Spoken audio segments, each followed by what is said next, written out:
News লাইভৰ বিশেষ অনুষ্ঠান প্ৰেক্ষাপটলৈ স্বাগতম মই সৈয়দ জাৰিৰ হুছেইন এফালে জন আশীৰ্বাদ যাত্ৰা আৰম্ভ কৰিছে মুখ্যমন্ত্ৰীয়ে আনফালে কংগ্ৰেছ বিৰোধী দলৰ মিত্ৰতাত লৈ জটিলতা আজি পৰ্যন্ত তেওঁলোকৰ মিত্ৰতা হোৱা নাই কৰবাত নহয় কৰবাত আউল লাগিছে বুলি ক'লেও ভুল নহব আকুৰগুজ মনোভাৱ লৈ আছে গৌৰৱ গগৈ কংগ্ৰেছে তাৰ বিপৰীতে কৰবাত নহয় কৰবাত আত্মসমৰ্পণ কৰাৰ দেখা গৈছে অখিল গগৈক আমি যদি চাওঁ যে এটা কিছু সময় পূৰ্বে অখিল গগৈৰ দলৰ ৰাইজৰ দলৰ পৰা ভাস্কো শইকীয়াই এখন সাংবাদিক মেল দি কৈছিল যে আমি 15টা সিট বিচাৰিছিলোঁ তাৰ পৰৱৰ্তী সময়ত আমি ক'লো যে 12টা সিট দিলেও আমাক হ'ব তাৰ পিছত তেওঁলোকে ক'লে যে কংগ্ৰেছৰ ফালৰ পৰা তেওঁলোকক পছন্দৰ সিট 4টা দিছিল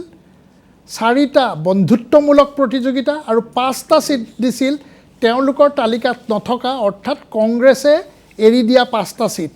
অৰ্থাৎ তেওঁলোকৰ মন পছন্দৰ মাত্ৰ 4টা সিট দিছিল কিন্তু তেওঁলোকে কৈছে যে আমি স্বাৰ্থ বিৰোধী ঐক্য স্বাৰ্থত আৰু এটা সিট দিলেই হ'ল অৰ্থাৎ 12টাৰ পৰা তেওঁলোকে কৈছে আমাক 5টা সিট দিলেই হ'ব আমি মিত্ৰতা কৰিম কিন্তু ইয়াৰ মাজত প্ৰথমতে আমি যদি সেই অডিঅ' ক্লিপটো চাই লওঁ কংগ্ৰেছ দলৰ নেতৃত্বক এখন 27জনীয়া সমষ্টিৰ তালিকা দাখিল কৰিছে এই তালিকা আমি 22খনলৈ সীমিত কৰোঁ কিন্তু তেতিয়াও আমাক প্ৰদেশ কংগ্ৰেছৰ নেতৃত্বই জনায় যে আমাক 22খন আসন এৰি দিবলৈ তেখেতসকলৰ অসুবিধা হ'ব আমি 18জনীয়া এখন সমষ্টিৰ তালিকা তেখেতসকললৈ প্ৰেৰণ কৰোঁ আৰু তাৰ পৰা আমি 15টা সমষ্টি বিচাৰোঁ আৰু আমাৰ লগত হোৱা যি বৈঠকত সেই বৈঠকত কংগ্ৰেছে আমাক 4টা সমষ্টি পোনপটীয়া প্ৰতিদ্বন্দ্বিতা কৰিবৰ কাৰণে আন 4টা সমষ্টি বন্ধুত্বমূলক প্ৰতিদ্বন্দ্বিতা কৰিবৰ কাৰণে আৰু আন 5টা সমষ্টি এই 18জনীয়া তালিকাত নথকা পৰা আমাক আন 5টা সমষ্টি তেখেতসকলে দি আমাক 13টা সমষ্টিত প্ৰতিদ্বন্দ্বিতা কৰাৰ কথা কয় আমাক তেখেতসকলে 13টা সমষ্টি দিছিলে এই 13টা সমষ্টিৰ ভিতৰত 4টা সমষ্টি পোনপটীয়াকৈ 4টা সমষ্টি বন্ধুত্বমূলক প্ৰতিদ্বন্দ্বিতা 5টা সমষ্টি আমাৰ তালিকাৰ বাহিৰৰ পৰা দিছিল আমি কৈছিলোঁ যে আমাৰ এই 13টা সমষ্টিক আমি বিচাৰি থকা আৰু এটা সমষ্টি আমাক লাগে বিজেপি বিৰোধী মিত্ৰজোঁটৰ স্বাৰ্থত আমি আমাৰ প্ৰস্তাৱ কেৱল মাত্ৰ এখন আসনলৈ সীমিত কৰিছিলোঁ কেৱল মাত্ৰ এখন আসনলৈ আমাৰ দাবী সীমিত কৰি আনিলোঁ আৰু তেওঁলোকে কৈছিলে যে এতিয়া বল আছে কংগ্ৰেছৰ কোৰ্টত কিন্তু কিছু সময় পূৰ্বে গৌৰৱ গগৈয়ে মন্তব্য দিছে যে আমি ইতিমধ্যে প্ৰস্তাৱ দি দিলোঁ ৰাইজৰ দলক আৰু এতিয়া আমাৰ ফালৰ পৰা পুনৰ নতুনকৈ প্ৰস্তাৱ দিয়াৰ প্ৰশ্ন নাহে এতিয়া তেওঁলোকে ৰাইজৰ দলেহে প্ৰতিক্ৰিয়া দিব লাগিব বা প্ৰস্তাৱটো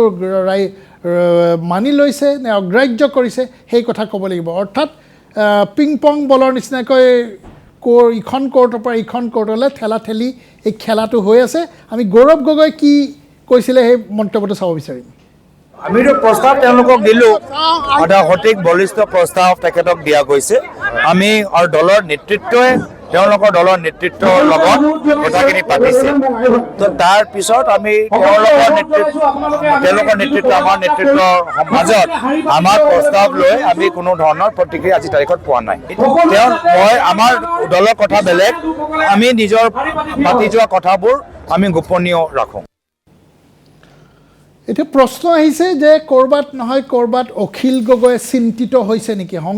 শংকাত ভুগিছে নেকি বা ভয় কৰিছে নেকি যে শিৱসাগৰত যদি বন্ধুত্বমূলক প্ৰতিযোগিতা হয় বা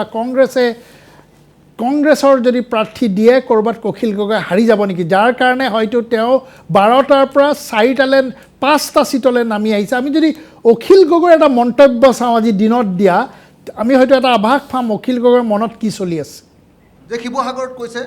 যে শিৱসাগৰ বিধানসভা সমষ্টিটো ইলেকশ্যন খেলিব আৰে শিৱসাগৰটোতো আমাৰ লগত এগ্ৰী কৰি দিলে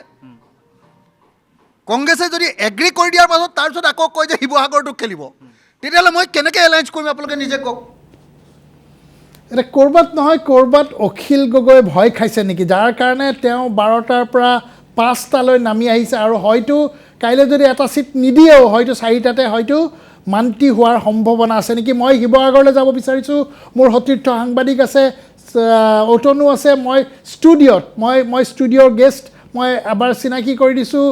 বিজন মহাজন আছে ভূপেন ভট্টাচাৰ্য আছে, আমাৰ লগত আছে ডক্টৰ জ্ঞানেন বৰ্মন আছে, আপোনাক আটাইকে স্বাগতম জনাইছোঁ। কিন্তু আমাৰ লগত আছে ৰিণ্টু গোস্বামী আছে। কিন্তু মই প্ৰথমতে শিৱসাগৰলৈ গৈছোঁ। অতনু, ক'ৰবাত নহয় ক'ৰবাত অখিল গগৈয়ে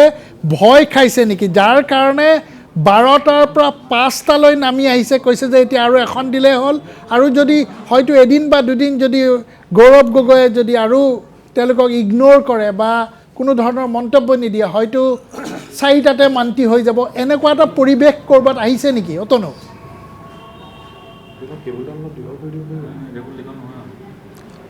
নিশ্চিতভাৱে জাৰি যিহেতুকে দেখা গৈছে যে অখিল গগৈ শংকিত হৈছে নেকি, এইটোও প্ৰশ্ন উঠিছে শিৱসাগৰ ৰাইজৰ মাজত। কাৰণ মিত্ৰতা লৈ এতিয়া তেওঁ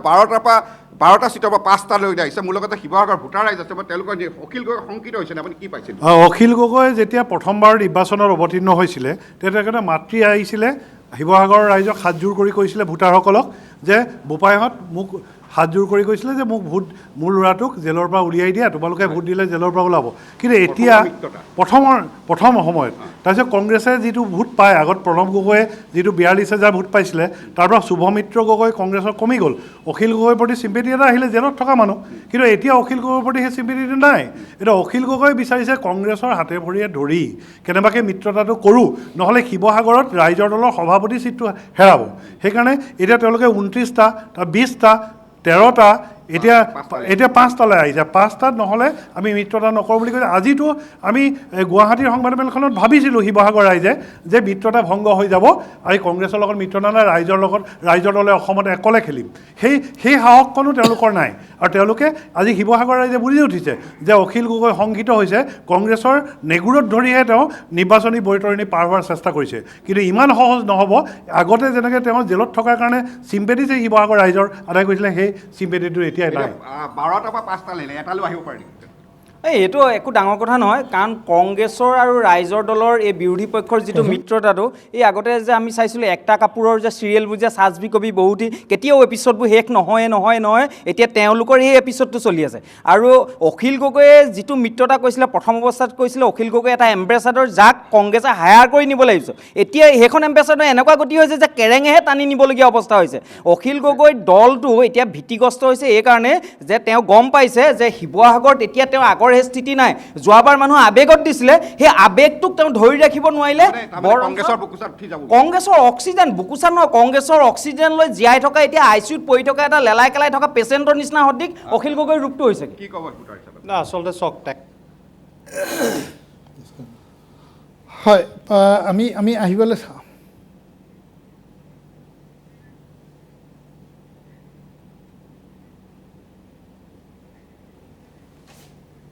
ঠিক আছে, মই ৰিণ্টু গোস্বামী ওচৰলৈ মই পুনৰ গৈছোঁ। কিছু কাৰিকৰী বিজুতি হৈছিলে। অতনু, আপোনাৰ এগৰাকীয়ে কথা কৈ আছিলে, কিবা কৈ আছিলে। হয় আছে, হয় কি ক'ব যে এই মিত্ৰতা প্ৰসংগ মই যিটো সুধিছোঁ, যে মিত্ৰতাত অখিল গগৈ শংকিত হৈছে নেকি, যিহেতুকে কংগ্ৰেছে বাৰে প্ৰতি তেওঁলোকক ডিনাই কৰি থকা দেখে? না, 100% শংকিত হৈছে, ভয় খাইছে। আপুনি আমাৰ বিধায়কজনৰ এতিয়া যিটো অৱস্থা, কথা কৈ থাকোঁতে আমি ধৰিব পাৰিছোঁ তেখেতে যথেষ্ট ভয় খাইছে, আৰু ভয় খাবলগীয়া কথা। কাৰণ ৰাইজৰ দলটো গঠন হৈছিলে প্ৰগতিশীল আঞ্চলিক জাতীয়তাবাদ প্ৰতিষ্ঠা কৰিবৰ কাৰণে, আৰু তেতিয়া আমিও আছিলোঁ, ময়ো এজন অন্যতম প্ৰতিষ্ঠাপক আছিলোঁ। আমি আঞ্চলিকতাবাদ প্ৰতিষ্ঠা কৰিবৰ কাৰণে আমি কৰিছিলোঁ। সেই সময়ত আমি কংগ্ৰেছক খুব গালি পাৰিছিলোঁ, ভ্ৰষ্টাচাৰী শাসক, ভ্ৰষ্টাচাৰী দল এই বুলি কৈছিলোঁ। কিন্তু সেই অখিলে আজি সেই ভ্ৰষ্টাচাৰী দলটোৰ পিছে দৌৰিবলগীয়া হৈছে। আজি গৌৰৱ গগৈক তেল মাৰিবলগীয়া হৈছে। গতিকে এইবিলাক নাটক আৰু শিৱসাগৰবাসীৰ ৰাইজে চাই নাথাকে। অলৰেডি শিৱসাগৰবাসীৰ ৰাইজে সিদ্ধান্ত লৈছে, আৰু সেই সিদ্ধান্ত 26ত দেখিব। 12টাৰ পৰা 5টালৈ আহিলে মিত্ৰতা হোৱা নাই এতিয়ালৈকে। আচলতে মিত্ৰতাটো হ'বনে নহয় এইটো অখিল গগৈ নিজেও নাজানে। আৰু কংগ্ৰেছে, মই যিটো ধাৰণা কৰিছোঁ, অখিল গগৈ মিত্ৰতা নকৰে। কাৰণ গৌৰৱ গগৈ ডাঙৰীয়াই আগৰ কথাবিলাক পাহৰা নাই। কাৰণ অখিল গগৈ ডাঙৰীয়াই পিতৃৰ ফাইলটো জোকাৰি আমেৰিকাত আমুক ঘৰ আছিলে, পিছদিনাখন ফাইলটো নাইকিয়া, তেনেকুৱা এজন ব্যক্তিৰ লগত লৈ যে ৰাজনীতি কৰিব, এইটো মই আশা ধৰা নাই মনে। কি ক'ব? চাওক, অখিল গগৈ নিজকে উজনিৰ বাঘ বুলি কৈছিলে, এতিয়া গৌৰৱ গগৈ ওচৰত কাগজৰ বাঘত পৰিণত হৈছে। আৰু শিৱসাগৰৰ এনেকুৱা এটা পৰিৱেশ পৰিস্থিতি এতিয়া ২৭টা পঞ্চায়ততে অখিল গগৈ নিজৰ স্থিৰ নাইকিয়া। সেইকাৰণে অখিল গগৈ যেনে তেনে কংগ্ৰেছৰ বুকুচাত উঠি বৈতৰণি পাৰ কৰিব বিচাৰিছে, নিৰ্বাচনী বৈতৰণি পাৰ কৰিব বিচাৰিছে। সেইকাৰণে অখিল গগৈ আজি ক'তো অৱস্থান নাইকিয়া। সেইকাৰণে এটা পাগল কুকুৰে যেনেদৰে ঘূৰি ফুৰে তেনেদৰে হয়, আপোনাক ধন্যবাদ। আপোনাৰ মতে অখিল গগৈ শংকিত, এইটো আমি দেখিছোঁ। আমাৰ শিৱসাগৰীয়া ৰাইজ আচলতে স্বাভিমানী হয়। শিৱসাগৰ ৰাইজ এইবাৰ উন্নয়নৰ স্বাৰ্থত আছে, কিন্তু মানে মিত্ৰতাত লৈ। হয়, ধন্যবাদ জনাইছোঁ। ৰিণ্টু গোস্বামী, ক'ৰবাত নহয় ক'ৰবাত আপোনাৰ লাগে নেকি যে অসহায় আত্মসমৰ্পণ অখিল গগৈ? কাৰণ 12টাৰ পৰা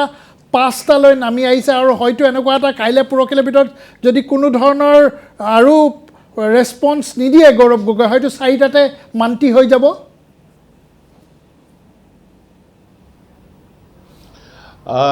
অখিল গগৈ যিটো ৰাজনৈতিক পৰিক্ৰমা, অখিল গগৈ ব্যক্তিগতভাৱে অখিল গগৈয়ে এটা ৰাইজৰ মাজত এটা স্থিতি বা ৰাইজৰ মাজত অখিল গগৈৰ কি ধৰণৰ নিজকে প্ৰতিষ্ঠা কৰিব, সেই লৈ বিধানসভাত তেওঁৰ যিটো ভূমিকা আৰু পৰৱৰ্তী সময়ত শিৱসাগৰ সমষ্টিত তেওঁৰ যিটো ভূমিকা, এই ভূমিকাটো লৈ পেলাই তেওঁ যথেষ্ট চেষ্টা কৰিছিলে। কিন্তু আৰু বিশেষকৈ সংখ্যালঘু ভোটাৰৰ মাজত এটা জনপ্ৰিয়তা AIUDFৰ যিটো ভেকুৱাম, সেই ভেকুৱামটো ফিল আপ কৰিবৰ কাৰণে অখিলে যথেষ্ট চেষ্টা কৰিছিলে। কিন্তু পৰৱৰ্তী সময়ত দেখা গ'ল যে যিখিনি সংখ্যালঘু ভোটাৰ তেওঁলোকে কিন্তু অখিলৰ পক্ষতকৈ বিজেপিৰ বিৰুদ্ধে যুঁজ দিবলৈ হ'লে কংগ্ৰেছকহে বেছি যেন তেওঁলোকে প্ৰাধান্য দিব, এই কথাটো প্ৰমাণ হৈছে। যিটো ধুবুৰীৰ ইলেকশ্যনটোৱে সেই কথাটো কয়। এতিয়া অখিল গগৈয়ে সামগ্ৰিকভাৱে মিডিয়াত বা বিভিন্ন সামাজিক মাধ্যম যোগে নিজকে জাহিৰ কৰিবলৈ যিটো প্ৰচেষ্টা চলিছিলে, কিন্তু ফিল্ডত অৰ্থাৎ জনসাধাৰণৰ মাজত বা তৃণমূল পৰ্যায়ত অখিল গগৈয়ে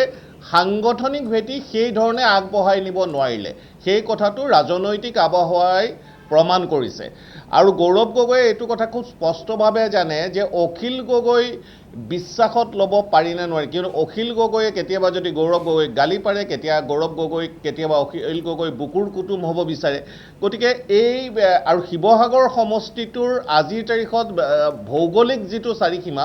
আমগুৰি সমষ্টিৰ এটা বৃহৎ অংশ আজিৰ তাৰিখত শিৱসাগৰত সোমাই গ'ল। আৰু আমগুৰি অগপৰ দুৰ্গ আছিলে, আমগুৰি আঞ্চলিকতাবাদৰ দুৰ্গ আছিলে। গতিকে এইবাৰ যদি কম্প্ৰমাইজটো নহয় কংগ্ৰেছৰ লগত, অখিল গগৈ নিজৰ স্থিতিয়েই থৰক বৰক হোৱাৰ সম্ভাৱনা অতি প্ৰবল। আৰু সেইকাৰণে অখিল গগৈয়ে সকলো বাদ দি নিজক বচাবলৈ লাগিছে। এইটো এটা মই ভাবোঁ অখিল গগৈৰ এটা নিৰ্লজ্জ আত্মসমৰ্পণ। আৰু তেওঁ কেনেকৈ বিধায়ক হৈ থাকিব পাৰি অকলে, এই কথাটোতহে তেওঁ গুৰুত্ব দিছে। আৰু তাৰ কাৰণে তেওঁ 4টা ছিটতেই সীমাবদ্ধ থাকিব বুলি মোৰ ধাৰণা হয়। জ্ঞানন বৰ্মন, কথাটো যে ক'ৰবাত নহয় ক'ৰবাত আত্মসমৰ্পণ কৰিছে, নিজে ছিটটোত জিকাৰ স্বাৰ্থত হয়তো 4টাতো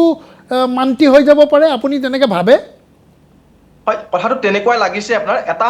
আপোচকামী স্থিতি, যিটো অখিল গগৈ ডাঙৰীয়া ইম্প্ৰেশ্যন দিয়ে, বাঘৰ ইম্প্ৰেশ্যন। কিন্তু এতিয়া এজন ৰাইজে কৈছে যে ৰাইজৰ মাজৰ পৰাই যে তেওঁ কাগজৰ বাঘৰ নিচিনা হ'বলৈ গৈ আছে।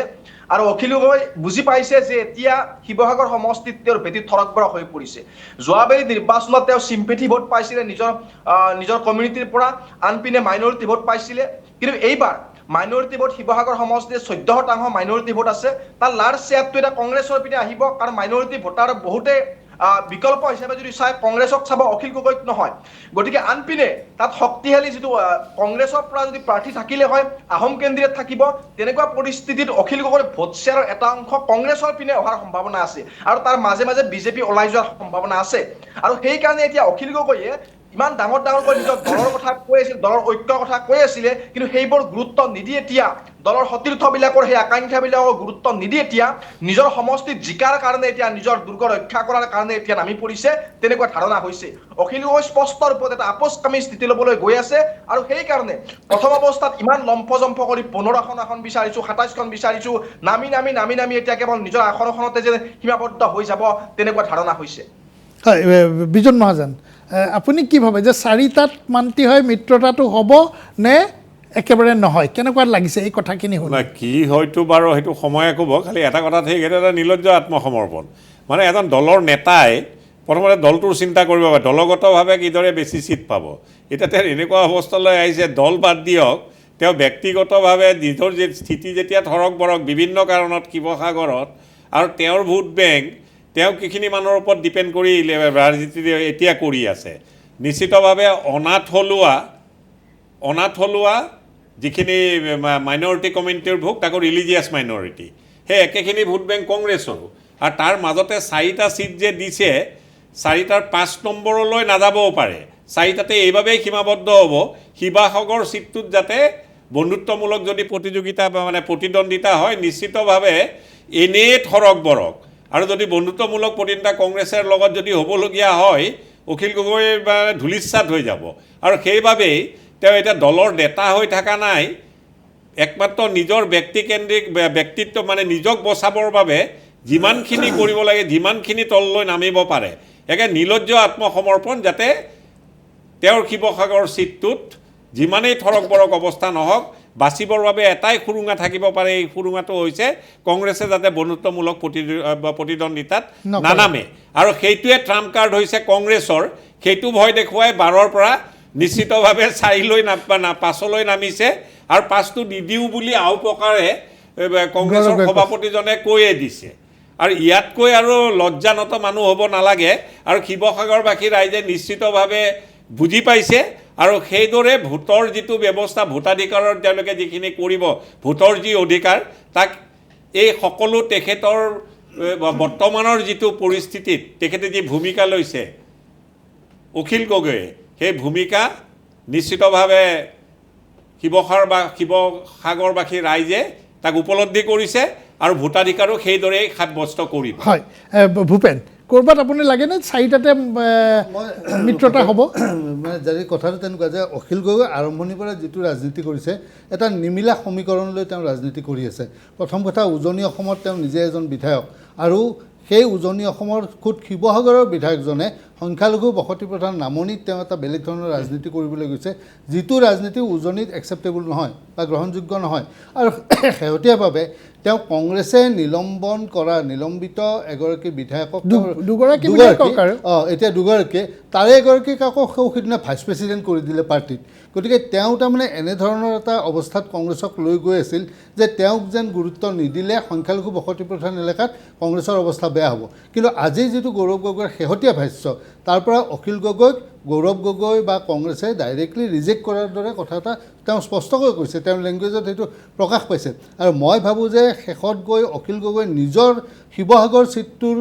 স্বাৰ্থত আপোচটো কৰিবই এই 4খন ছিট যে কংগ্ৰেছে দিবলৈ ওলাইছে শেষত গৈ আমাৰ সমষ্টিবিলাকত প্ৰতিবাদ হৈছে বিক্ষোভ হৈছে বুলি কৈ হয়তো কংগ্ৰেছে সেই 4খনত 3খন নিদি অকল শিৱসাগৰতে অখিল গগৈক সীমাবদ্ধ কৰি ৰাখিব পাৰে মোৰ তেনে এটা ধাৰণাও হৈছে আৰু সেইটো কংগ্ৰেছে পুতক ল'বই কাৰণ তেওঁলোকে পুতকটো তুলিবলৈ এই কাৰণে যে চেয়াৰমান আলী আৰু ৰচিদ মণ্ডলক নি পেলাই কংগ্ৰেছক যিটো এটা অৱস্থা কৰিলে কংগ্ৰেছক মানে দেখুৱাই দিছিল অখিল গগৈ যে আমি তোমালোকক গুৰুত্ব নিদিওঁ কিন্তু আজি যিটো অৱস্থা হৈছে অখিল গগৈৰ তাৰ পৰা এনেধৰণৰ হৈছে যে কংগ্ৰেছ অবিহনে অখিল গগৈৰ উদ্ধাৰৰ কোনো ৰাস্তা নাই আৰু সেই কথা জানি কংগ্ৰেছে এতিয়া তেওঁক গুৰুত্ব নিদিয়ে ৰিণ্টু ক'ৰবাত নহয় ক'ৰবাত কংগ্ৰেছ অবিহনে ভূপেন ভট্টই কোৱা নিচিনাকৈ অখিল গগৈৰ হাতত কোনো ৰাস্তা নাই আৰু এতিয়া মানে একদম ৱাললৈ he is been push to the wall তেনেকুৱা এটা পৰ্যায় পাইছেগৈ নেকি অখিল গগৈৰ কাৰণে অখিল গগৈৰ যিটো গোটেইটোৱে যিটো ৰাজনৈতিক পৰিক্ৰমা এই ৰাজনৈতিক পৰিক্ৰমাত অখিল গগৈ যিটো মেচিয়ৰিটি তেওঁ কংগ্ৰেছৰ বিকল্প বুলি প্ৰকাশ কৰিব বিচাৰে যে কংগ্ৰেছৰ বিকল্প ৰাইজৰ দল বা অখিল গগৈ সেই কথাটো মই আগতে কৈছোঁ যে তৃণমূল পৰ্যায়ত মিডিয়াত বা প্ৰেছ মিটত বা সামাজিক মাধ্যমত এই কথাবিলাক চলি আছে কিন্তু তৃণমূল পৰ্যায়ত যিটো কথা তৃণমূল পৰ্যায়ত অখিল গগৈৰ সেই সাংগঠনিক ভেটি নাই কিন্তু সেই সাংগঠনিক ভেটি নথকাটো অখিল গগৈয়ে খুব ভালকৈ জানে দ্বিতীয়তে প্ৰত্যেকটো সমষ্টিৰে ভৌগোলিক যিটো পৰিসীমা সেই পৰিসীমাটো সলনি হৈছে গতিকে আগৰ শিৱসাগৰ সমষ্টি আৰু 2026ৰ শিৱসাগৰ সমষ্টি সম্পূৰ্ণৰূপে বেলেগ কিয়নো আমগুৰি সমষ্টিৰ বিলুপ্তি হৈছে আৰু আমগুৰিৰ এটা বৃহৎ অংশ বৃহৎ ভোটাৰ আমগুৰি সমষ্টিৰ শিৱসাগৰত চামিল হৈছে এই আমগুৰি সমষ্টিৰ যিখিনি ভোটাৰ সেইখিনিক লৈ পেলাই সেইখিনিৰ মাজত অখিল গগৈয়ে কাম কৰিবলৈ বা সাংগঠনিক ভেটি কৰিবলৈ কেতিয়াও চেষ্টা কৰা নাই কিন্তু কংগ্ৰেছৰ এটা ভেটি আমগুৰি সমষ্টিটো বা অসমৰ প্ৰত্যেকটো সমষ্টিতে এটা পুৰণা পাৰ্টি হিচাপে আজিৰ তাৰিখতো আছে গতিকে এই কংগ্ৰেছৰ বুকুচাত যদি অখিল গগৈ উঠি নলয় অখিল গগৈৰ নিৰ্বাচনী বৈতৰণি পাৰ হোৱাটো টান হ'ব এই কথাটো অখিল গগৈয়ে জানে আৰু গৌৰৱ গগৈয়ে খুব টেকফুলি অখিল গগৈক যিমান পাৰে দূৰলৈ ঠেলিবলৈ চেষ্টা কৰি আছিলে আৰু কংগ্ৰেছে সেই ক্ষেত্ৰত সফল হৈছে আৰু অখিল গগৈ মই ভাবোঁ যিটো কৌশল লৈছিলে সেই কৌশলত তেওঁ পিছুৱাই আহিবলগীয়া এটা পৰিস্থিতিৰ সৃষ্টি হৈছে জ্ঞানন বৰ্মন মোৰ এটা প্ৰশ্ন আছে যে কংগ্ৰেছে ৰিণ্টু গোস্বামীয়ে কোৱা নিচিনাকৈ স্মাৰ্ট পলিটিক্স খেলিছে কাৰণ তেওঁলোকে হয়তো উপলব্ধি কৰিছে যে অখিল গগৈক যদি আমি সংখ্যালঘু এৰিয়াত বা মাইনৰিটি ডমিনেটেড ছিটত যদি আমি তেওঁক যদি এটা ফুট হোল্ড দিওঁ বা তেওঁক এটা এণ্ট্ৰি দিওঁ তেতিয়াহ'লে ভৱিষ্যতে আমাৰ যোনটো দখলত থকা ছিট সেইবিলাক অখিলে হয়তো যদি আজি দলগাঁও দিয়ে হয়তো মঙলদৈলৈ তেওঁ চকু দিব বা তেনেকুৱা এটা হয়তো পৰিৱেশ সৃষ্টি হৈছে কংগ্ৰেছৰ মাইনৰিটি লিডাৰ্ছৰ মাজত যাৰ কাৰণে হয়তো ৰকিবুল হুছেইন বা তেনেকুৱা মাইনৰিটি লিডাৰে এটা ক'ৰবাত নহয় ক'ৰবাত এটা হেঙাৰ হিচাপে আহিছে আপুনি ভাবেনে সেইটো এটা মূল কাৰণ মই ভাবোঁ আপুনি মোৰ মনৰ কথাখিনিয়ে কৈ দিছে মই সেইখিনি কথাই ক'ব খুজিছিলোঁ কংগ্ৰেছৰ এতিয়া লাষ্ট বেষ্টিয়ন বুলি ক'লে আপোনাৰ মিয়া কনষ্টিটুৱেঞ্চি কেইটা বাচিছে আৰু সেই মিয়া কনষ্টিটুৱেঞ্চি কেইটাতে অখিল গগৈয়ে তাত প্ৰৱেশ কৰিছে সফলভাৱে প্ৰৱেশ কৰিছে আৰু সেই কনষ্টিটুৱেঞ্চিৰ যদি এটা লাৰ্জ শ্বেয়াৰ যদি অখিল গগৈয়ে আহি থকা সময়ত লৈ যায় তেতিয়াহ'লে কংগ্ৰেছৰ বাচিব কি ইতিমধ্যে চাহ জনগোষ্ঠীৰ মাজত যি পূৰ্বতে কংগ্ৰেছৰ এটা শক্তিশালী ভেটি আছিলে এতিয়া বিজেপিয়ে তাত ডেভেলপমেণ্ট আঁচনিৰ জৰিয়তে ভূমি প্ৰদানৰ জৰিয়তে মাটিৰ ম্যাদী পাট্টা যি দিছে বা ডেভেলপমেণ্ট চাকৰি সংৰক্ষণ আদিৰ জৰিয়তে বিজেপিয়ে ব্যাপকভাৱে তাত সোমাই গৈ এটা সুৰক্ষিত দুৰ্গ নিৰ্মাণ কৰিছে আৰু কংগ্ৰেছৰ মূল সুঁতিৰ যি খিলঞ্জীয়া অসমীয়া ভোটাৰ সেইখিনিও কংগ্ৰেছৰ পৰা আঁতৰি গৈছে কাৰণ তেওঁলোকৰ যিটো কংগ্ৰেছৰ যিটো প্ৰ বাংলাদেশী এটা তেওঁলোকৰ পলিচি সেইটোৰ কাৰণে খিলঞ্জীয়া ৰাইজ আঁতৰি গৈছে বাকী ৰৈছে এতিয়া মিয়া কনষ্টিটুৱেঞ্চি আৰু এই মিয়া কনষ্টিটুৱেঞ্চিও যদি আঁতৰি যায় এটা লাৰ্জ শ্বেয়াৰ তেতিয়া কংগ্ৰেছৰ অৱস্থা আহি থকা সময়ত আমাৰ সমাজবাদী কংগ্ৰেছৰ নিচিনা অস্তিত্বই নিমিত্ত মাত্ৰ অস্তিত্ব বৰ্তাই ৰাখিব তেনেকুৱা হৈ পৰিব গতিকে কংগ্ৰেছৰ কাৰণে সেইটো এটা অস্তিত্বৰ সংকট হৈ পৰিব আৰু অখিল গগৈৰ কাৰণে হ'ল অখিল গগৈ যদি কেনেবাকৈ মাইনৰিটি সমষ্টি আদায় কৰিব পাৰে সক্ষম হয় তেতিয়াহ'লে হয়তো অখিল গগৈৰ সেইটো ডিজাইন থাকিব যে কংগ্ৰেছক আহি থকা সময়ত তেওঁ ব্লেকমেইলিং কৰিব ভয় ভাবুকি প্ৰদৰ্শন কৰিব আৰু সেইকাৰণে কংগ্ৰেছৰ এতিয়া এলাৰ্ট হৈ পৰিছে কিন্তু অখিল গগৈৰ মজবুৰি এতিয়া অখিল গগৈ যি ধৰণৰ ইম্প্ৰেশ্যন এটা দিব বিচাৰিছিলে যে আমি এটা মাইনৰিটি অঞ্চল শক্তিশালী আপাৰ আছামত আমাৰ ভেটি আছে কিন্তু এতিয়া কাৰ্যত দেখিবলৈ পোৱা গৈছে হেমটো হৈ ফেঁচাটোৰ নিচিনা অৱস্থা অখিল গগৈৰ হৈছে নিজৰ নিৰ্লজ্জ আত্মসমৰ্পণ যিটো বিজন মহাজনদেৱে উপযুক্তভাৱে দেখুৱাই দিছে যে তেওঁ হেমটো হৈ ফেঁচাটো হ'ব নিচিনা অৱস্থা তেওঁ এতিয়া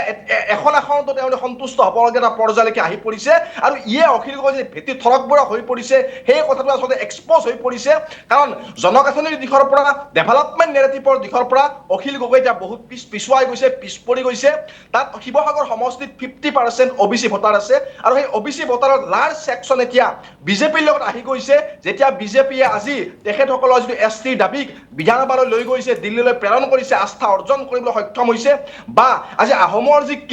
কীৰ্তিচিহ্নক যিটো আজি চৰকাৰে যি গৌৰৱ উজ্জ্বল ইতিহাস সমুজ্জ্বল ৰূপত উপস্থাপন কৰিছে লাচিতৰ কীৰ্তিচিহ্নই হওক বা চৰাইদেউ মৈদামৰ ক্ষেত্ৰতে হওক বা ডেভেলপমেণ্টৰ ক্ষেত্ৰতে হওক বিজেপিয়ে সফলভাৱে তাত প্ৰৱেশ কৰিবলৈ সক্ষম হৈছে তেনেকুৱা পৰিস্থিতিত অখিল গগৈৰ ভেটিত থৰকবৰক হৈ পৰিছে কংগ্ৰেছৰ আশ্ৰয়তে এতিয়া অখিল গগৈ বিজয় হোৱাৰ সপোন দেখিছে আৰু কংগ্ৰেছে উপলব্ধি কৰিছে যে আমি নহ'লে অখিল গগৈ জিকিব নোৱাৰিব আমাৰ চৰণত শৰণ ল'ব লাগিব আৰু সেইকাৰণে কংগ্ৰেছে এতিয়া তেওঁলোকৰ খেলা দেখিবলৈ আৰম্ভ কৰিছে মই এটা ব্ৰেকলৈ যাম ব্ৰেকলৈ যোৱাৰ আগতে জাষ্ট ব্ৰিফলি ক'ৰবাত নহয় ক'ৰবাত বিশ্বাসযোগ্যতাটো অখিল গগৈ যিহেতু অখিল গগৈ গৌৰৱ গগৈক কৈ থৈছে তেওঁ ৰাতিপুৱা এটা কয় আবেলি এটা কয় চ' সেই কথাটো ক'ৰবাত নহয় ক'ৰবাত কংগ্ৰেছে ফেক্টৰ ইন কৰিছে নেকি মিত্ৰতা ক্ষেত্ৰত চাওক এটা কথা কংগ্ৰেছে যে ট্ৰাম্প কাৰ্ড ভাল খেলিছে এইটো ক'বই লাগিব ইয়াত খালি এটা কথা চাওক অখিল গগৈ ষ্টেণ্ডটোৱেতো চেল্ফ কণ্ট্ৰাডিক্টৰী তেওঁ জিকিব বিচাৰে শিৱসাগৰত আৰু আটাইতকৈ ডাঙৰ কথা অনাথ থলুৱা ধৰ্মীয় সংখ্যালঘুৰ লগত হলি গলি কৰি কংগ্ৰেছৰ যি ভোট বেংক তাত আকৌ ৰাজত্ব কৰিব বিচাৰে। এই ষ্টেণ্ডটো চেল্ফ কণ্ট্ৰাডিক্টৰি নহয় নেকি? শিৱসাগৰত তেওঁ জিকিবই লাগিব আৰু লগতে হলি গলি কৰিব লাগিব অনাথ থলুৱা ধৰ্মীয় সংখ্যালঘুৰ লগত। মন্দিয়া গোৱালপাৰা এইটো কি ধৰণৰ কথা হে?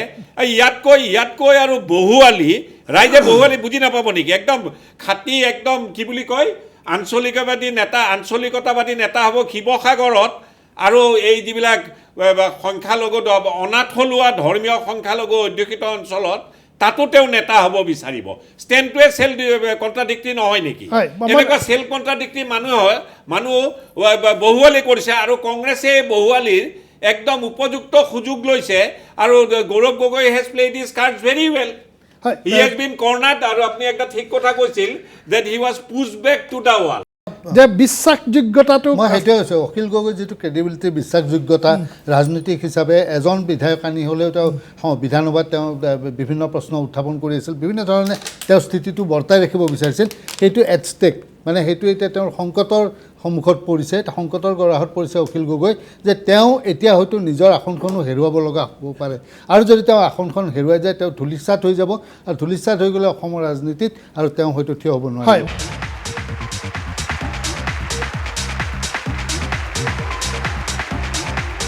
আমি যদি দৃশ্য অলপ মুখ্যমন্ত্ৰীৰ আশীৰ্বাদ যাত্ৰা চলি আছে, এতিয়া এই দৃশ্য মই দেখিছোঁ যে বিহপুৰীয়াৰ পৰা ৰঙা নদী হয়তো সোমাইছে, বিহপুৰীয়া ৰঙা নদীৰ মাজৰ এই দৃশ্য, ৰঙা নদীৰ লালুকত গৈ শেষ কৰিব ৰাতিপুৱা প্ৰায় 11মান বজাত আৰম্ভ কৰিছে। এইকেইদিন আমি দেখিছোঁ যে প্ৰায় 13-14 ঘণ্টাকৈ, কালি পৰহি 5টা সমষ্টি, আজি 3টা সমষ্টি, হয়তো আৰু আধা ঘণ্টা 1 ঘণ্টামানৰ ভিতৰত হয়তো লালুক পাবগৈ। ৰাস্তাত এই দৃশ্য, আজি গোটেই সমগ্ৰ দৃশ্য আমি পুৱাৰ পৰা সম্প্ৰচাৰ কৰি আছোঁ। এনেধৰণেই অগণন ৰাইজ তেওঁক লগ পাবলৈ, মই ৰিণ্টু গোস্বামীৰ পৰা আৰম্ভ কৰোঁ। ৰিণ্টু গোস্বামী, এই দৃশ্যবিলাকে একচুৱেলি কি বুজায়, কি সূচায়?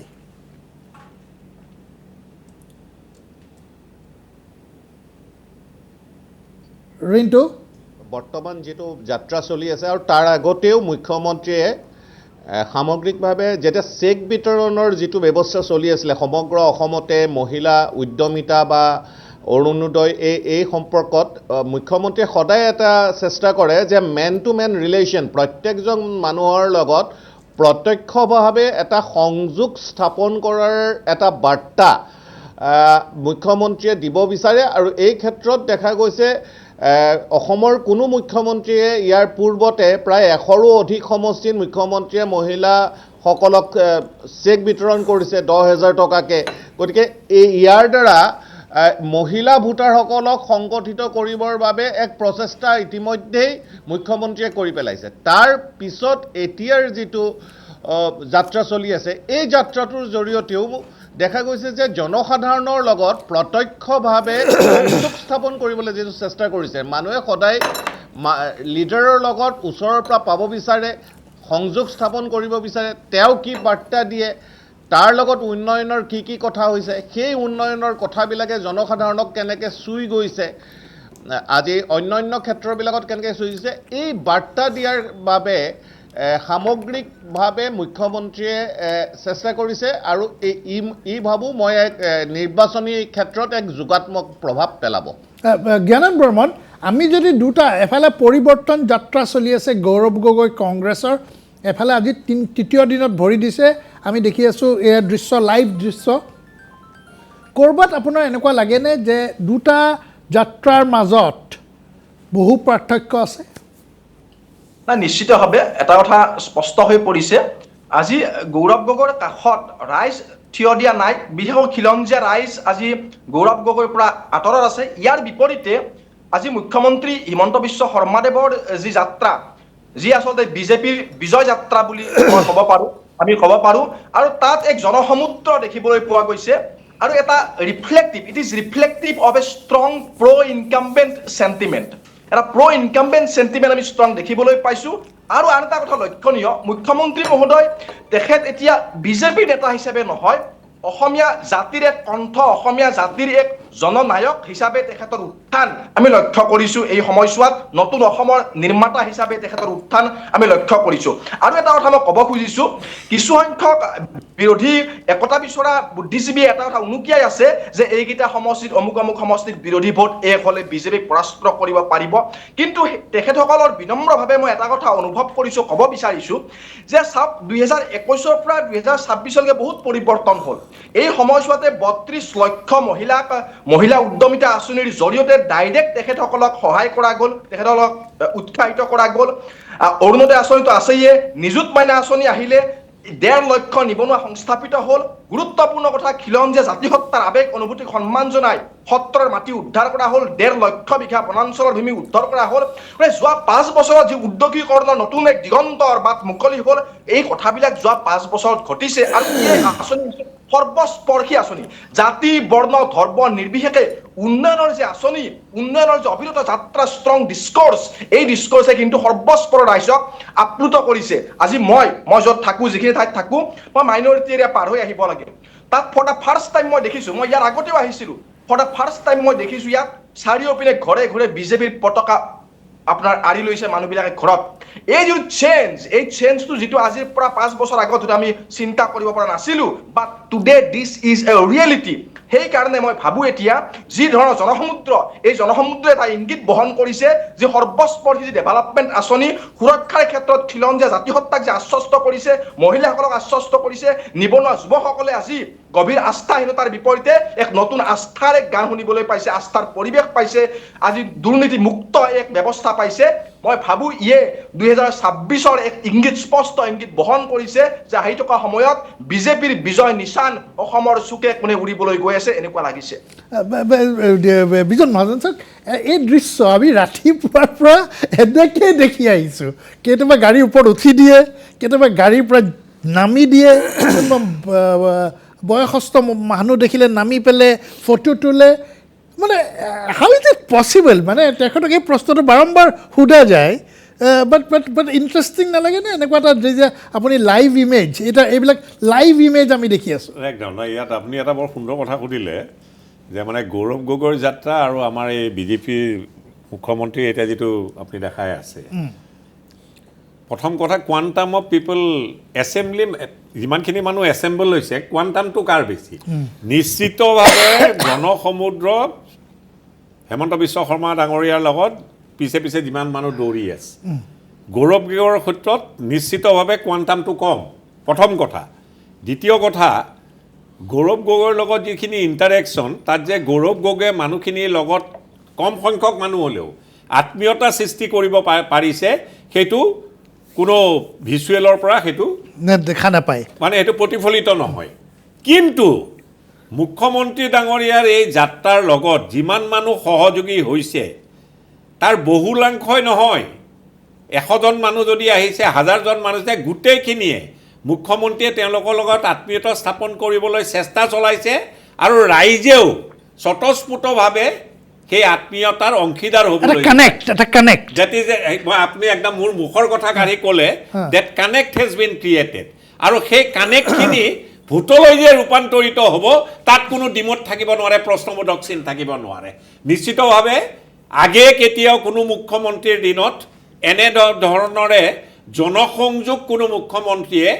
কৰিব পৰা নাছিলে, এনে আত্মীয়তা সৃষ্টি কৰিব পৰা নাছিলে, প্ৰচেষ্টাও চাগে চলোৱা নাছিলে, প্ৰচেষ্টা চলালেও চাগে ব্যৰ্থ হৈছিলে। কিন্তু এইবাৰ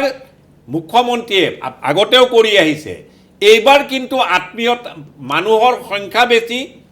জনসমুদ্ৰ, তাতোকৈ ডাঙৰ কথা, যিমান মানুহ আহিছে প্ৰত্যেক মানুহৰ লগত, তাৰে প্ৰতিজন ব্যক্তিৰ লগত মুখ্যমন্ত্ৰী মহোদয়ে আত্মীয়তা সৃষ্টি কৰিবলৈ চেষ্টা কৰিছে। আৰু ৰাইজৰ ফালে পিপল আৰ ৰেচিপ্ৰকেটিং, আৰু নিশ্চিতভাৱে এইটো ভোটলৈ ৰূপান্তৰিত হ'ব। আৰু বিজেপিৰ যি বেলটৰ ভিতৰত যিমান ভোট পৰিব, সি অভূতপূৰ্ব হাৰত পৰিব, তাত কোনো ডিমত থাকিব নোৱাৰে। ভূপেন, এই যোনবিলাক এই দৃশ্য ভূপেন বৰাই, আপোনাৰ বিজন মহাজনে কৈ গৈছে, জ্ঞানেন বৰ্মনেও কৈ গৈছে, এই যোনটো কানেক্টৰ কথা আমি কৈছোঁ যে ক'ৰবাত যদি এগৰাকী বিশেষভাৱে সক্ষম ছোৱালী পাইছে, নামি পেলাই কথা সুধিছে, এই গোটেই বস্তুবিলাকে ক'ৰবাত নহয় মই ক'ৰবাত দুটা বস্তু দেখিছোঁ মানে প্ৰথম এইবিলাক বস্তুৱে মানে হেমন্ত বিশ্ব শৰ্মাক এই- দলীয় এই নেতাৰ দৃশ্যটো পৰা চাওক। ষ্টেটছমেনৰ ঠাইলৈ এটা খুব ভাল লগা দৃশ্য একদম এগৰাকী ছোৱালী নাম লিজা মেট্ৰিক দিছে তেওঁ হুইল চেয়াৰত আহিছে স্পাইনেল কৰ্ডত কিবা টিউমাৰ হৈছিলে আজি তেওঁক ধন্যবাদ দিবলৈ আহিছিলে কাৰণ কিবা বোলে 5 বছৰ আগতে প্লাষ্টিক চাৰ্জাৰীত সহায় কৰিছিলে এতিয়া এই দৃশ্যটো আপুনি ভালকৈ আমি যদি এম্বিয়েন্সটো বঢ়াই দিব পাৰোঁ নামি ইছৰা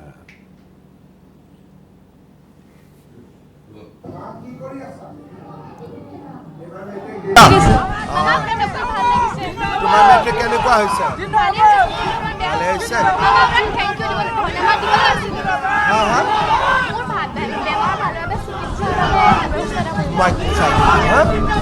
তোমাৰ নামটো কি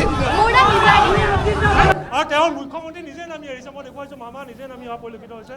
আৰু তেওঁৰ লগত ভাগিৰথী মাৰিবৰ কাৰণে আমি সমগ্ৰ পৰিৱেশ আপোনালোকক দেখুৱাই আছোঁ আৰু এয়া হ'ল আত্মীয়তা কেনেধৰণে কিমান আত্মীয় হ'ব পাৰে এইটো আমি দেখুৱাইছোঁ যে ছাত্ৰীগৰাকীয়ে বিচাৰিলে আৰু কেনেকুৱা লাগিছে মামা ভাল লাগিছে বহুত ভাল লাগিছে মামা কথা দেখুৱাইছে ভাল লাগিছে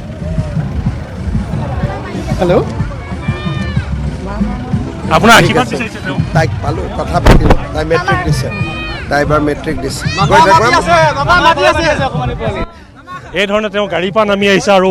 এই অলপমান লৈ যাব ভিৰৰ পৰা যাতে ভিৰৰ পৰা সেইটো মই হয়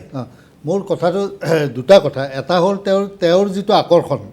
ডক্টৰ হিমন্ত বিশ্ব শৰ্মাৰ আকৰ্ষণ তেওঁ ৰাস্তাৰে যাব মই আজি এখন ফটো দেখিছোঁ কলাবাৰীৰ বয়সস্থ মানুহ তেওঁলোকে ৰাস্তাৰ কাষত চকী পাৰি বহু সময় আগৰ পৰা অপেক্ষা কৰি আছে কেৱল এজন দুজন নহয় প্ৰায় 100-200 লোক বহি আছে মুখ্যমন্ত্ৰী সেই ৰাস্তাৰে যাব তেওঁক সাক্ষাৎ কৰিব আৰু ডক্টৰ হিমন্ত বিশ্ব শৰ্মাৰ হ'ল তেওঁ যিটো আহ্বান জনসাধাৰণৰ অন্তৰৰ যিটো আহ্বান তেওঁ যেন এতিয়া নেওচিব নোৱাৰা হৈছে এইকাৰণে যে মানুহৰ মাজত থাকি থাকি তেওঁ মানুহৰ মৰ্মবেদনা মানুহৰ মনৰ কথা তেওঁ বুজা হৈ গৈছে আৰু সেইবাবে তেওঁ য'তে ৰয় এই যে মানুহবিলাক আহিছে মানুহবিলাক ৰাস্তাৰ দাঁতিত থিয় হৈ আছিল তেওঁ যে ৰৈ দিলে নামি দিলে এইটো তেওঁৰ এটা নিজে তেওঁ বুজি পায় যে এই মানুহখিনিয়ে এই মানুহকেইটাক লগ কৰিলে তেওঁ নিজেও শান্তি পাব আৰু সেই মানুহখিনিৰো এটা সন্তুষ্টি গতিকে তেওঁ এনেধৰণৰ এটা জননেতাৰ যিটো পৰ্যায়লৈ তেওঁ উত্তৰণ ঘটিছে বা তেওঁ এজন সাধাৰণ মুখ্যমন্ত্ৰীটো কেইবাগৰাকীও হৈ গৈছে কিন্তু মুখ্যমন্ত্ৰী হিচাপে তেওঁ এইটো কেৱল সাধাৰণ ৰোড শ্ব' নহয় জন আশীৰ্বাদ যাত্ৰা সঁচাকৈয়ে জনসাধাৰণৰ আশীৰ্বাদ আৰু জনসাধাৰণৰ লগত যিটো আন্তৰিক সংযোগ সেই আন্তৰিক সংযোগটো কেনেদৰে স্থাপন কৰিছে তেওঁ নিজে আমি দেখিবলৈ পাইছোঁ তেওঁ কিমান ৰাতি 12:30 প্ৰথম দিনা তেওঁ 12:30 বজাত সামৰণি মাৰিছে কালিও 1 বজাত সামৰিছে আজিও তেওঁ নাওবৈচা গৈ পাব বোধ কৰোঁ আজিও নিশা হ'ব গতিকে এই ধৰণৰ 9 তাৰিখলৈকে তেখেতৰ যিটো প্ৰথম পৰ্যায়ৰ কাৰ্যসূচী মানুহ যিটো ৰাস্তাৰে যাব ৰৈ আছে 9 বজাৰ পৰা ৰৈ আছে আবেলি 5 বজাত সেইফালেদি মুখ্যমন্ত্ৰী গৈছে তাৰ পাছতো কিন্তু তেওঁ ভাগৰুৱা দেখা নাই এই শিশুটিক তেওঁ নিজে উঠাই লৈছে সৰু সৰু ল'ৰা ছোৱালী তেওঁৰ প্ৰতি যিটো আকৰ্ষণ সকলোৱে এখন গামোচা এখন চাদৰ চেলেং চাদৰ তেওঁক দিব বিচাৰিছে সকলোৰে কিবা নহয় কিবা এটা মামাক দিব আৰু এই যে এটা খুব আমি দেখিবলৈ পাইছোঁ সকলোৱে যে ছয়দুৱাৰ কলেজৰ ডিগ্ৰী পঢ়ি আছে 2nd ছেমিষ্টাৰ বোধ কৰি মেথামেটিক্সৰ ল'ৰা এজন শান্তনু চেত্ৰী তেওঁ ঘড়ী এটা দিছে পিছে পিছে গৈছে কেইবা কিলোমিটাৰো গৈ গৈছে মামা আপোনাৰ ঘড়ীটো ভাল লাগিছে আমাৰ দৃশ্যটো আছে এই দৃশ্যটো চাওক এইটো ঘড়ীটো দি দিছে তেওঁ ৰেডৰ ঘড়ী এটা এই ল'ৰাটোক দি দিছে ঘৰলৈ গৈ মাকক কৈছে যে মামাৰ ঘড়ীটো ভাল লগা বুলি কোৱাৰ কাৰণে মামাই মোক ঘড়ীটো দি দিছে গতিকে তাৰ কাৰণে কিমান এটা ডাঙৰ কথা আৰু এটা দৃশ্য আছে এই ল'ৰাজনে তেওঁৰ মনৰ কথা ব্যক্ত কৰিছে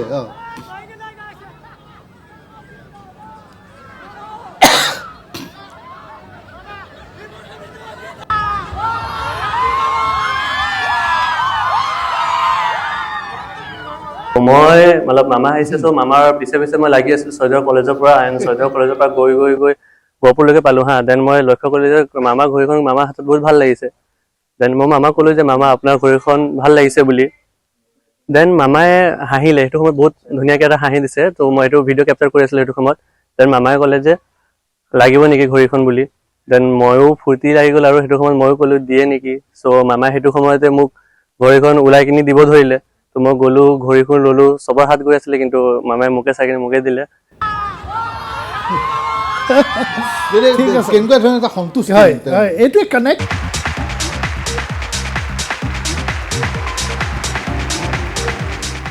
আমি মই জ্ঞান বৰ্মন আপোনাৰ পৰা আকৌ জানিব বিচাৰিম আমি অখিলৰ প্ৰসংগটোলৈ আকৌ ঘূৰি আহোঁ মিত্ৰতাৰ প্ৰসংগটোলৈ আপুনি ভাবে নেকি যে কৌশলগতভাৱে গৌৰৱ গগৈয়ে এনেধৰণে হেঁচা প্ৰয়োগ কৰিব বা এনেধৰণে তেওঁক ইগন'ৰ কৰিব যে তেওঁ 4টা ছিটত তেওঁ মান্তি হৈ পেলাই মিত্ৰতা কৰি দিব এনেকুৱা এটা পৰ্যায়লৈ আহি যাব পাৰে বা ভূপেনে কোৱা নিচিনাকৈ এতিয়া নতুনকৈ ৰিথিংক কৰিব যে নহয় 4টা নিদিওঁ 3টাহে দিম এনেকুৱা এটা পৰ্যায়লৈ আহি যাব পাৰে হয় এতিয়া এনেকুৱা লাগিছে যে গৌৰৱ গগৈ ডাঙৰীয়া শিৱসাগৰ যোৱাৰ পিছত অনুভৱ কৰিছে সেইটো আমাৰো অনুভৱ হৈছে দীৰ্ঘদিন ধৰি যে তাত কংগ্ৰেছৰ ভোট শ্বেয়াৰ যোৱাবাৰৰ 15%ৰ পৰা এইবাৰ 30%লৈকে বাঢ়িব পাৰে আৰু এই ভোট শ্বেয়াৰৰ এটা লাৰ্জ শ্বেয়াৰ আহিব অখিল গগৈৰ যিটো কনষ্টিটুৱেঞ্চি বা অখিল গগৈৰ ভোটাৰৰ যিটো বেছ তাৰ পৰা আহিব আৰু অখিল গগৈৰ ভোট শ্বেয়াৰ কংগ্ৰেছৰ পিনে ট্ৰেন্সফাৰ হোৱাৰ লগে লগে অখিল গগৈৰ পৰাজয় সুনিশ্চিত হৈ যাব আৰু সেইকাৰণে অখিল গগৈৰ যিটো হেল্পলেছনেছ এটা অৱস্থা মুখত তেওঁ যিমানে আস্ফালন নকৰক কেলেই পৰিস্থিতি সৃষ্টি নকৰক কেলেই ভিতৰি অখিল গগৈ আজিৰ তাৰিখত দুৰ্বল আৰু নিশকতীয়া হৈ পৰিছে আৰু কংগ্ৰেছে তাৰ সুযোগ ল'বলৈ গৈ আছে আৰু গৌৰৱ গগৈ ডাঙৰীয়া অনুভৱ কৰিছে এটা কথা নিশ্চিতভাৱে যে এতিয়া মাইনৰিটি কনষ্টিটুৱেঞ্চিত কংগ্ৰেছৰ যি শেষ দুৰ্গ সেই শেষ দুৰ্গটো এতিয়া অখিল গগৈয়ে এতিয়া এক ধৰণৰ আগ্ৰাসন আৰম্ভ কৰিছে ইতিমধ্যে AIUDF কিছু ভোট শ্বেয়াৰ কংগ্ৰেছৰ পৰা কাঢ়ি নিছে ইতিমধ্যে তেনেকুৱা প্ৰেক্ষাপটত মই ভাবোঁ অখিল গগৈ যি ধৰণৰ এক ধৰণৰ নিজকে এটা ইমেজ তৈয়াৰ কৰিব বিচাৰে যে তেওঁ বাঘ কিন্তু কাৰ্যত তেওঁ এতিয়া নিশকতীয়া মেকুৰী নিচিনা হৈ পৰিছে ৰাজনৈতিকভাৱে সেইটো কথা স্পষ্ট ৰূপত ওলাই পৰিছে কম্প্ৰমাইজ সম্পূৰ্ণৰূপে আপোচকামী পথত থিয় দিছে দুৰ্বল আৰু নিশকতীয়া হৈ পেলাই কিন্তু আহি থকা সময়ত মই ভাবোঁ শিৱসাগৰ সমষ্টিৰ যি জনবিন্যাস আৰু ডেভেলপমেণ্ট নেৰেটিভ এই দুয়োটাই কিন্তু বিজেপিক তাক যোগাত্মক এক বিজেপিৰ প্ৰতি এক প্ৰ' ইনকামবেণ্ট চেণ্টিমেণ্ট শিৱসাগৰতো দেখিবলৈ পোৱা গৈছে গতিকে কংগ্ৰেছ আৰু অখিল গগৈৰ ভোট শ্বেয়াৰ অকণমান বিভাজন হ'লেই তাত বিজেপি বা MDAৰ প্ৰাৰ্থী নিশ্চিতভাৱে জয় হৈ ওলাই আহিব এনেকুৱা ধাৰণা হৈছে মই ভূপেন ক'ৰবাত আপোনাৰ এতিয়া উজনি অসমত যদি আমি কনষ্টিটুৱেঞ্চিখিনি চাওঁ একদম নিশ্চিতভাৱে ৰাইজৰ দলে জিকা সমষ্টি ক'ব পাৰিবনে মইতো নিশ্চিতভাৱে এটা সমষ্টিও দেখা নাই কাৰণটো হ'ল যে এইবাৰ শিৱসাগৰতো ৰাইজৰ দলৰ অৱস্থা খুব ভাল নহয় আৰু ৰাইজৰ দলৰ অৱস্থাটো ভাল নোহোৱাৰ কথাটো হ'ল যে অখিল গগৈ ডাঙৰীয়াই শিৱসাগৰৰ বিধায়ক বিজন দায়ে কৈছে ময়ো কথাটো যিটো কৈছিলোঁ শিৱসাগৰৰ বিধায়ক কিন্তু তেওঁ গোটেই ৰাজনীতিটো যোৱা সময়ছোৱাত কৰিলে তেওঁ নামনি অসমৰ সংখ্যালঘু বসতি প্ৰধান ধৰ্মীয় সংখ্যালঘু বসতি প্ৰধান এলেকাক লৈ আৰু অতি শেহতীয়াভাৱে দুগৰাকী বিধায়কক তেওঁ কংগ্ৰেছ বিধায়কক তেওঁৰ দলত যোগদানো কৰালে আৰু সেই দুগৰাকীক কেন্দ্ৰ কৰিয়েই গোটেই কাৰবাৰটো তেওঁৰ এতিয়া খেলি মেলি লাগিছে গতিকে মানুহেতো এই কথাবিলাক গোটেইবিলাক চাই আছে তেওঁ যদি কাইলৈ আকৌ শিৱসাগৰৰ বিধায়ক হৈ আহে আকৌ একেধৰণৰ ৰাজনীতি কৰে সংখ্যালঘু তেওঁ যদি UDFৰ ঠাইটো পূৰাবৰ চেষ্টা কৰে কংগ্ৰেছক শলঠেকত পেলাবলৈ তেওঁ এটা সংখ্যালঘু কেন্দ্ৰিক ৰাজনীতি আৰম্ভ কৰে তেতিয়াহ'লে শিৱসাগৰৰ বিধায়ক হোৱাৰ অৰ্থটো কি হ'ল কাৰণ শিৱসাগৰখন হ'ল অসমৰ সাংঘাতিক ধৰণৰ কেন্দ্ৰস্বৰূপ আৰু শিৱসাগৰৰ বিধায়কগৰাকীৰ ওপৰত বহুত কথাই নিৰ্ভৰ কৰে আচলতে কিন্তু সেই শিৱসাগৰৰ বিধায়কগৰাকীয়ে যদি নামনি অসমৰ সংখ্যালঘু বসতি প্ৰধান এলেকাত গৈ তেওঁ ৰাজনীতিটো কৰে আৰু তেওঁ বিধায়ক হিচাপে বহি থাকিব শিৱসাগৰৰ আসনত এতিয়া এটা নিমিলা অংক বিজন মই এটা বিৰত লওঁ কিন্তু যদি মিত্ৰতা নহয় আৰু অখিল গগৈ হাৰি যায় তেতিয়া ক'ৰবাত নহয় ক'ৰবাত গোটেই ৰাইজৰ দলটো মাৰ্জিনেলাইজড হৈ যাব নহয় এতিয়া অখিল গগৈ যিদৰে এতিয়া বৰ্তমান পৰিস্থিতিত আজিৰ তাৰিখটোত যিটো ৰাজনীতি কৰিছে তেওঁতো দলৰ কথা চিন্তাই কৰা নাই তেওঁ ব্যক্তিগত স্বাৰ্থ যি তেওঁৰ ব্যক্তিগত স্বাৰ্থ তাক উদ্ধত দিছে চাওক এনেকুৱা এজন ব্যক্তি কি অংক মই নাজানো নিমিলা অংকটো হয়ে এজন মানুহ শিৱসাগৰত তেওঁ উগ্ৰ জাতীয়তাবাদী একেজন ব্যক্তি অনাথলুৱা ধৰ্মীয় সংখ্যালঘুৰো ত্ৰাণকৰ্তা হ'ব বিচাৰে এই সেলফ কণ্ট্ৰাডিক্টৰি ষ্টেণ্ডটো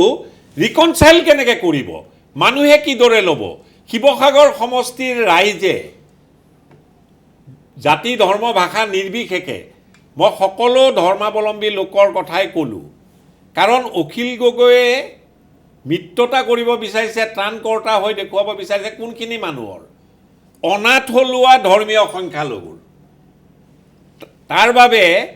শিৱসাগৰবাসী ৰাইজে জাতি ধৰ্ম ভাষা নিৰ্বিশেষে নিশ্চিতভাৱে এই ষ্টেণ্ডটো অখিল গগৈ যিটো লৈছে তাৰ লগত সহমত নহ'লে শিৱসাগৰ চিটটোত তেওঁৰ অৱস্থাতে থৰক ভৰক খাটাক তাৰ ওপৰতে ভোটৰ ওপৰত দানৱ পৰিব যদি তাত বন্ধুত্বমূলক মানে প্ৰতিদ্বন্দ্বিতা হয় কংগ্ৰেছে এই ট্ৰাম্প কাৰ্ডখন খেলিব পাৰে আৰু খেলা উচিত আৰু গৌৰৱ গগৈ কিন্তু এটা কথা ঠিক নিশকটীয়া হ'লেও এই অখিল গগৈৰ লগত তেওঁৰ চাগে ব্যক্তিগত আপোনাৰ বা মনোমালিন্য আছে আৰু সেইবাবে কম্পাউণ্ড কৰিছে সেই ব্যক্তিগত মনোমালিন্যখিনি অখিল গগৈৰ এই অদ্ভুত ষ্টেণ্ড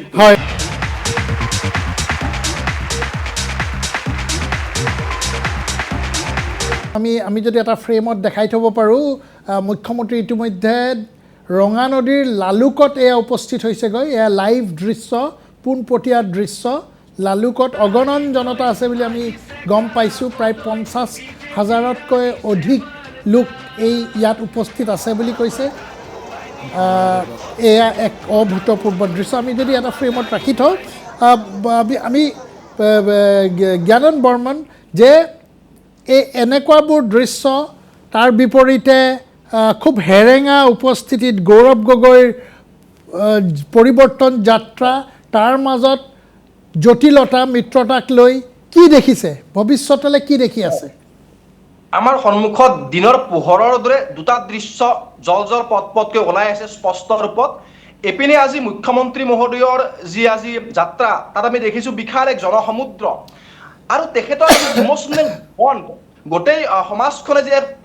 এক পৰিয়ালৰ নিচিনা যিটো ইমোচনেল বণ্ড তেখেতে এষ্টাব্লিছ কৰিছে ৰাইজে যি ধৰণে হিয়া উজাৰি তেখেতক মৰম আশীৰ্বাদ দিছে এয়া অনন্য অভূতপূৰ্ব আৰু আনপিনে গৌৰৱ গগৈ দেখিব তেখেতৰ গৌৰৱ গগৈ ডাঙৰীয়াৰ যিটো his approach is like that of A feudal lord তেওঁ এটা হায়াৰকি মেইনটেইন কৰে তেওঁ খিলঞ্জীয়া মানুহখিনিক এলিয়েনেট কৰিছে সেই আৱেগিক টানটো অনুভৱ কৰিব দিয়া নাই কাৰণ তেওঁৰ সন্মুখত যিবিলাক প্ৰশ্ন উত্থাপন হৈছে তেওঁৰ সন্তানক আজি ধৰ্ম পৰিৱৰ্তন কৰা যি অভিযোগ বা আন অভিযোগবিলাক তেখেতে সমুচিত ৰাইজক প্ৰত্যুত্তৰ দিয়াৰ পৰা আঁতৰি আছে he is behaving like that of A feudal lord আৰু ইয়ে ৰাইজক এলিয়েনেট কৰিছে কংগ্ৰেছৰ পৰা আঁতৰি যোৱাত সহায়ক হৈছে তেনেকুৱা দৃশ্য এটা স্পষ্ট ৰূপত জাজ্জল্যমান হৈছে এতিয়া অখিল গগৈৰ প্ৰসংগটোলৈকে মই অকণমান দুটা বিন্দু উনুকিয়াব খুজিছোঁ অখিল গগৈ ডাঙৰীয়াই শিৱসাগৰ সমষ্টি আমাৰ খিলঞ্জীয়া জাতিসত্তাৰ এক প্ৰাণ কেন্দ্ৰ তাৰ পৰা জয় হৈছে খিলঞ্জীয়াৰ ভোট লৈ জয় হৈছিলে কিন্তু জয়লাভ কৰাৰ পিছতে খিলঞ্জীয়া ৰাইজক যিধৰণে অপমান কৰিলে শেহতীয়াভাৱে দেখিবলৈ পালোঁ যিয়ে আজি মিয়া মিউজিয়াম নিৰ্মাণ কৰিব খুজিছিলে সেই শ্বেৰমান আলীক বিধায়ক এজনে টিকট দিয়াতে ক্ষান্ত নাথাকি টিকট দিব বুলি ঘোষণা কৰাতে ক্ষান্ত নাথাকি উপ সভাপতি পাতিছে আন এজন লিডাৰ যাক দলগাঁৱৰ পৰা তেওঁ টিকট দি পেলাই জিকাই অনাৰ প্ৰতিশ্ৰুতি দিছে আজিজুৰ ৰহমান সেই আজিজুৰ ৰহমান আমচু লিডাৰ থাকোঁতে বৰপেটাত NRCৰ বিৰুদ্ধে তেওঁলোকে যি ইনষ্টিগেট কৰা যি অভিযোগ 4জন মানুহ মৃত্যুমুখত পৰিছিলে আৰু তৰুণ গগৈ চৰকাৰক হলঠেকত পেলোৱাৰ কাম কৰিছিলে যাৰ কাৰণে তৰুণ গগৈ চৰকাৰে NRCৰ কৰিব লগা হৈছিলে আজি কংগ্ৰেছৰ জবাব দিব লাগিব ৰাইজক যে সেই NRCয়ে কাণ্ডৰ বিৰোধিতা কৰা সেই লিডাৰক দলগাঁও সমষ্টি আপোনালোকে কিয় এৰি দিলে খিলঞ্জীয়া জাতিসত্তাৰ পৰা আজি অখিল গগৈ ডাঙৰীয়া আঁতৰি গৈছে মিয়া চেন্ট্ৰিক পলিটিক্স কৰিছে আৰু গৌৰৱ গগৈ ডাঙৰীয়াৰ ৰাজনীতি আমি দেখিবলৈ পাইছোঁ যে খিলঞ্জীয়া জাতিসত্তাৰ আৱেগ আকাংক্ষাক যে গুৰুত্ব দি গৌৰৱ গগৈ আগবাঢ়িব খোজা হয় খিলঞ্জীয়াৰ পৰা এৰি মিয়া চেন্ট্ৰিক ৰাজনীতিত নামিছে অখিল গগৈ আৰু একেধৰণে আমি যদি চাওঁ আজিও কংগ্ৰেছৰ বেষ্টীয় একেই মিয়া চেন্ট্ৰিক পলিটিক্স ইয়াত বস্তুটো এনেকুৱা ধৰণৰ জনমত কোনে দিয়ে ৰাইজে দিয়ে আৰু ৰাইজে যেতিয়া জনমত দিয়ে এতিয়া এটা কথা স্পষ্ট স্বচ্ছ আৰু নিকা হৈ গৈছে কংগ্ৰেছ ৰাইজৰ দলৰ অখিল গগৈ দলৰ যিখিনি মানুহৰ ওপৰত তেওঁলোক বিশ্বস্ত হ'বলৈ বিচাৰিছে সেই গোটেই মানুহখিনি কি ধৰ্মীয় সংখ্যালঘু কিন্তু ধৰ্মীয় সংখ্যালঘু আকৌ কি ধৰণৰ ধৰ্মীয় সংখ্যালঘু অনাথলুৱা ধৰ্মীয় সংখ্যালঘুৰ ভোটখিনিৰ ওপৰত বেছ হিচাপে ল'ব বিচাৰিছে কংগ্ৰেছেও